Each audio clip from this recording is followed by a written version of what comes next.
Hello दोस्तों, नमस्कार। कैसे हैं आप सब लोग। दोस्तों, लास्ट वीडियो में हम लोग पढ़े थे द्विध्रुव के निरक्ष पर विद्युत क्षेत्र ना। तो द्विध्रुव के निरक्ष पर विद्युत क्षेत्र का मान आया था ई निरक्ष बराबर KP/x³ ना। और अक्ष पर आपका आया था 2KP/x³ ना। यहाँ P cap minus P cap लिखा था, यहाँ पी कैप। ठीक। तो दोस्तों, लास्ट में हम एक पॉइंट लिखे थे नोट ना। तो उसमें अनुपात निकाला गया था ई अक्ष बटे ई निरक्ष, जिसकी वैल्यू आई थी कितना 2/1। ई अक्ष बटे KP/x³ KP/x³ कट गया तो 2 बचता ना। और आप इसी प्रकार निकाले थे ई निरक्ष बटे ई अक्ष ना। तो इसका मान आया था 1/2। दोस्तों, जब आपका अनुपात क्वेश्चन को थोड़ा सा चेंज करके पूछ सकता है कि द्विध्रुव के अक्ष तथा निरक्ष पर विद्युत क्षेत्र के परिमाण का अनुपात ज्ञात करें। जब परिमाण शब्द कह दे तब तो इसे लिया जाएगा, जैसे हम लिए हैं ना। जनरली परिमाण ही पूछता है, इसलिए हम इतना ले लिए। अगर परिमाण न पूछ कर सिर्फ ये कह दे तो कभी कभी इतना भी होता है, ई अक्ष बटे ई निरक्ष का मान ऐसा भी आ जाता है। पूरा रख दीजिए 2KP में x³ इंटू पी के बटे में KP/x³ इंटू पी के ना। आपका ये KP कैंसिल हो गया, पी कैप से पी कैप कैंसिल हो गया, बचा 2/-1। तो क्या आ गया, ई अक्ष बटे ई निरक्ष बराबर -2/1 ना। तो जनरली क्योंकि अनुपात में चिन्ह की जरूरत नहीं होती, इसलिए हम जो आपको बताया इसे होते हैं। लेकिन कभी कंफ्यूज करने के लिए या कभी क्वेश्चन ऐसा दिया ही हो और ऑप्शन वाला क्वेश्चन आ जाए, ऑप्शन में आपको प्लस में वैल्यू दिया ही ना हो, माइनस में दिया रहे, तब आप कहें गुरुजी गलत बताए थे। तो गलत नहीं, वास्तव में अनुपात न, क्योंकि अनुपात एक टेंसर राशि है, इसलिए इसकी कोई वैल्यू नहीं रही होती। इसलिए हम ये जनरली यही आता है। लेकिन अगर कभी चिन्ह सहित बात दिए रहेगा तो -2:1 रहेगा, या निरक्ष बटे अक्ष रहेगा तो -1:2 रहेगा। ठीक, इस चीज़ को आप अच्छे से याद रखेंगे, समझ करके चलेंगे। ठीक है, आगे हम चलते हैं कि निरक्ष पर विद्युत क्षेत्र पढ़ लिए थे, अक्ष पर पढ़ लिए। अब और कोई कंडीशन बनती तब देखते हैं क्या होगा। ठीक,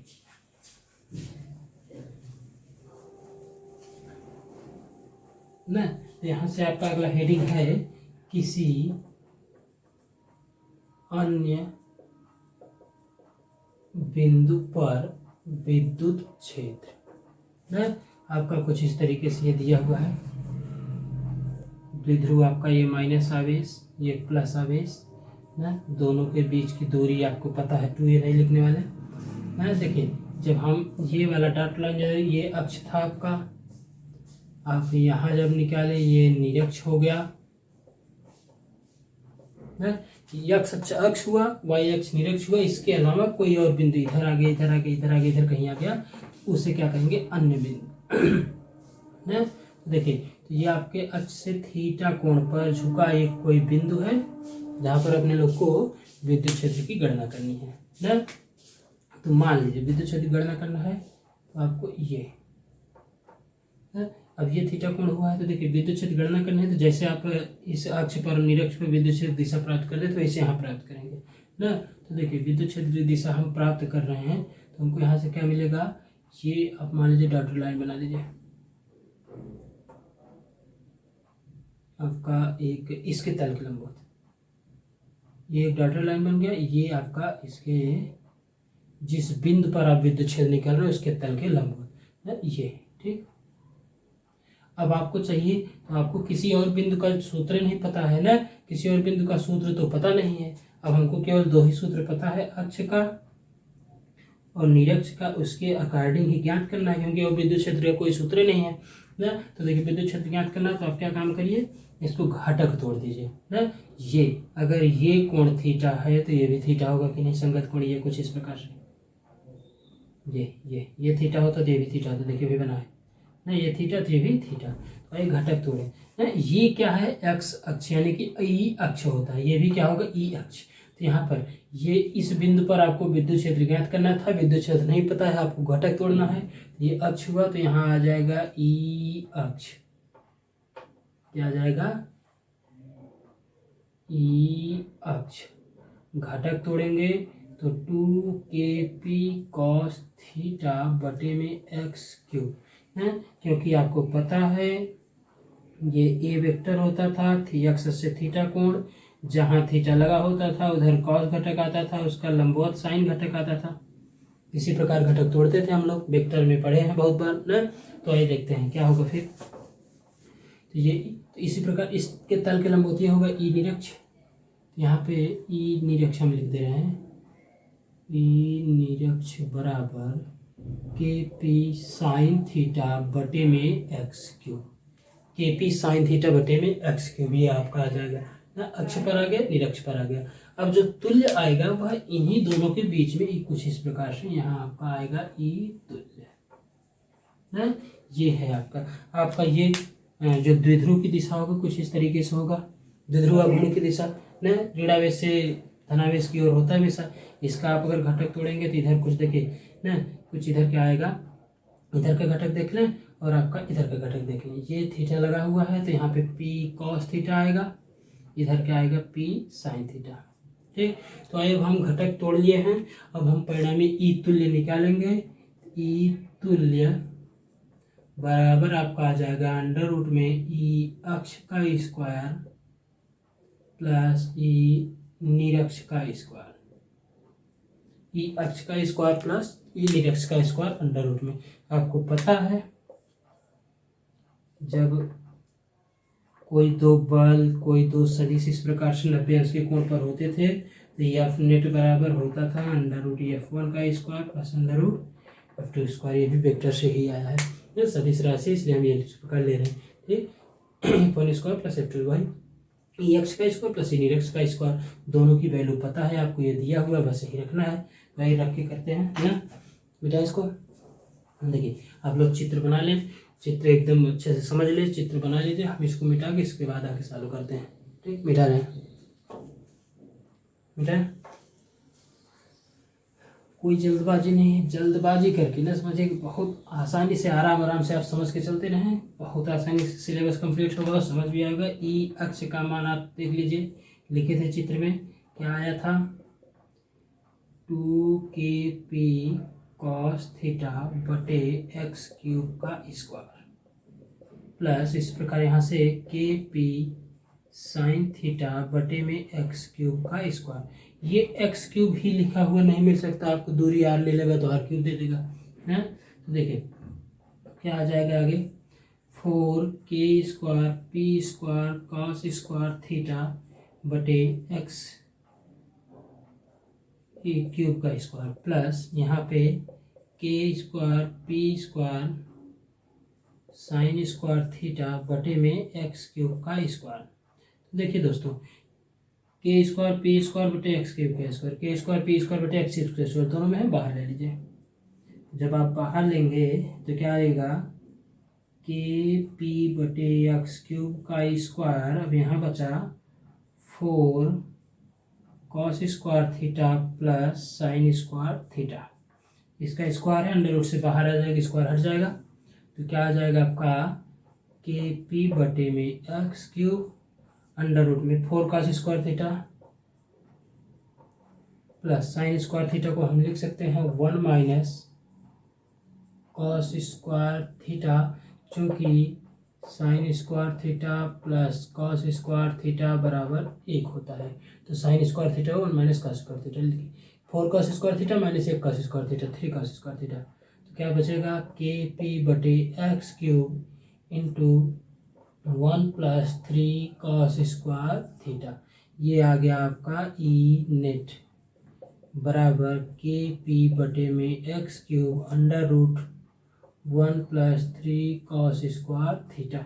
बहुत ही इम्पोर्टेंट है, किसी अन्य बिंदु पर विद्युत क्षेत्र का मान, किसी अन्य बिंदु पर विद्युत क्षेत्र का मान, जल्दी से लिखें।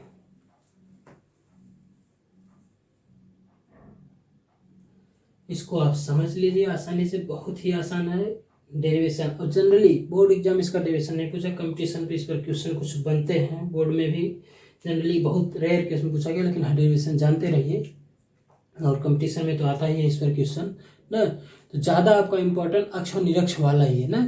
तो इसको इसलिए बता दे रहे हैं कि आपको जानकारी रहनी चाहिए। ठीक, चलिए लिखिए, मिटा रहे हैं। हाँ, अब आपका नेक्स्ट, अब हम क्या कर रहे हैं, विभव न, द्विध्रुव के कारण विभिन्न बिंदुओं पर विभव न, इसका कुछ नहीं है, द्विध्रुव के कारण विभव बहुत आसान है, माइनस क्यू दूरी 2a, थीटा कोण अनंत, आर से आर दूरी अनंत तक गया है आपका, ये इस प्रकार से बन गया। ठीक, या आप एक से ही लेके चले हैं तो एक से लेके चलिए। ठीक, आपका ना। तो अब देखिए, हम यहाँ से मान लेते हैं हमें v बराबर 0 से अनंत, सॉरी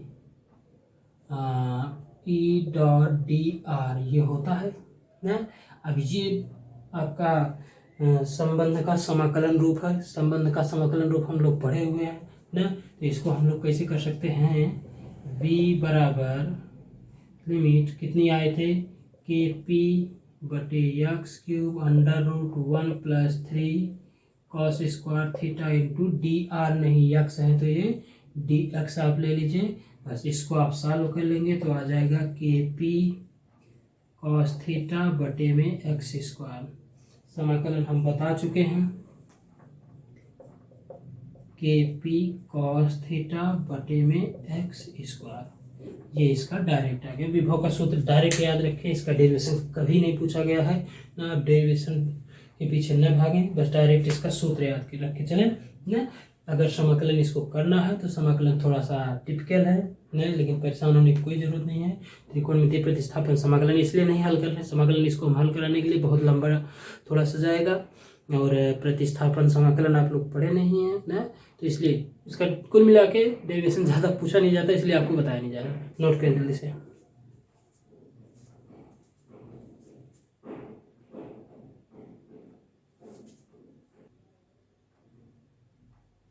हो गया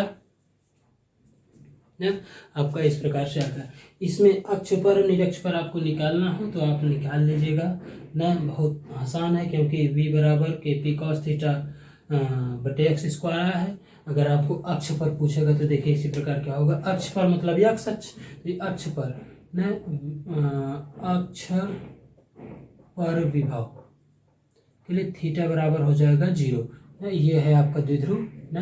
अब अक्ष पर मतलब इसी अक्ष पर पूछेगा, थीटा 0 आ जाएगा, तो क्या आ जाएगा, v अक्ष बराबर kp cos 0 बटे में एक्स स्क्वायर, तो क्या आ जाएगा, v अक्ष बराबर kp बटे एक्स स्क्वायर। ठीक, इसी प्रकार निरक्ष पर विभव ना, तो निरक्ष पर विभव आएगा तो थीटा बराबर 90 हो जाएगा। अब cos 90 का मान आपको पता होगा, 3 होता है, 4 होता है कि 6 होता है, कितना होता है जल्दी से देख लें, kp cos 90 बटे एक्स स्क्वायर। cos 90 का मान कितना होता है, 3 की 4, cos 90 का मान मेरे दोस्तों, मेरे हीरो, मेरे शेरों, ये कितना होता है, 0, तो 0 होता है तो क्या आ जाएगा, kp एक्स स्क्वायर इंटू 0, किसी में 0 आ जाएगा 0। ठीक, ये आप लिख चुके हैं, तो देख लीजिए फाइनली आपका क्या आ जाएगा, एक लाइन में सीधा सीधा v अक्ष बराबर kp बटे एक्स स्क्वायर और v निरक्ष बराबर 0।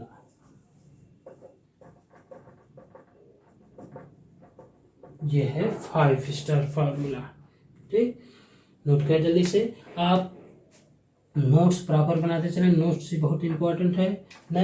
और जो भी चीज़ न समझ में आप हमारे व्हाट्सएप नंबर ना, इस पर मैसेज भेज करके पूछ सकते हैं ना।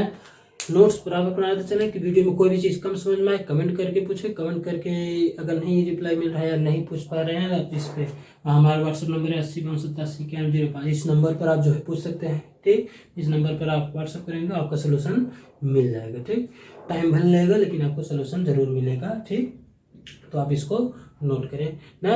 और अगर वीडियो पर मैं नए हैं तो चैनल को सब्सक्राइब कर लें। ठीक, ताकि लगातार अपने वीडियो से जुड़े रहें। ठीक, धन्यवाद।